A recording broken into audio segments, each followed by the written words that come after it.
But we do hope you've enjoyed your time here and that you will go on to enjoy the rest of today celebrating your time here and go out into the world feeling good about UCL and staying in touch with us as you go forwards.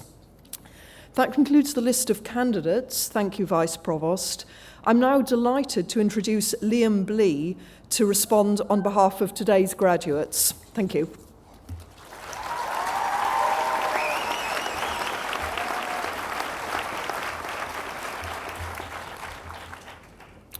Vice Provost, Dean, colleagues, family and friends, today has been a long time coming.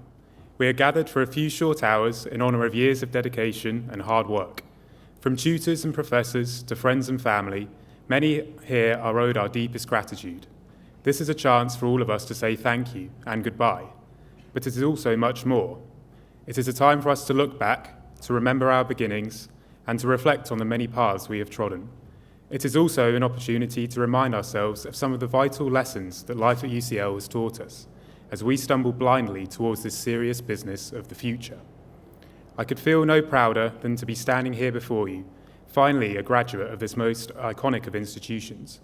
Coming to UCL represented a second chance for me. More than 5 years ago, I walked nervously into school to collect my A-level results, and though the contents of that brown envelope came as a relief, I was a young man facing a dilemma. Almost a year prior, I had submitted a UCAS application and made the vague commitment to go and study a course that I was barely interested in at another university. I had no sense that I would be pursuing a passion or following a dream, but that I was simply doing what I'd been told to do. A clear path had been laid out. Go to school, find out what you want to be, then go and be it. The problem was that I had never found out what I wanted to be. I was 17 and bewildered, devoid of ambition in the face of infinite possibility. I was not ready for university, but now the results were in and I was faced with the decision: commit myself to a 3-year education about which I already cared very little, or face the inconceivable horror of finding a job. The following week, I moved to Southampton to begin my degree, for no reason other than it had seemed slightly lesser of two looming evils. The feeling that I didn't care about what I was doing, however, remained. My decision had been made arbitrarily. I felt no sense of fulfillment with my new life on the South Coast. Bereft of motivation, the high standards to which I had always worked fell away. I decided to cut my losses, dropped out of university by Christmas, and, much to the dismay of my parents, took quite some time in plotting my next move. During that period, I realised that I was spending most of my time following my true interests, a set of interests about life and the world that did not relate to anything I'd studied previously in school. I remembered how easily I was motivated by my own sense of fascination and resolved to never again waste my time and energy pursuing things that did not matter to me.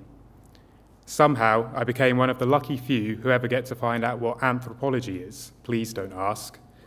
And I reapplied, this time with the express intention of securing a place at UCL.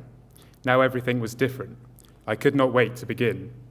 I'd found a new road to travel, eventually, and I committed myself to following it to the end. To try and fail at something may not be fun, easy, or even financially responsible, but it always represents a chance to learn and an opportunity to do better than before.